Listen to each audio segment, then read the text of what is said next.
নমস্কার, আমি শিমলি। আজকে আমি তোমাদের কবিগুরু রবীন্দ্রনাথ নমস্কার, আমি শিমলি একটা কবিতা আবৃত্তি করে শোনাচ্ছি। রবীন্দ্রনাথ ঠাকুরের লেখা। ভজন পূজন সাধন আরাধনা সমস্ত থাক করে, রুদ্র দ্বারে দেবালয়ের কোণে কেন আছিস ওরে?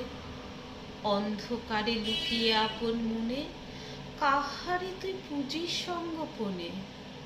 নয়ন মেলে দেখ দেখি তুই চেয়ে, দেবতা নেই ঘরে।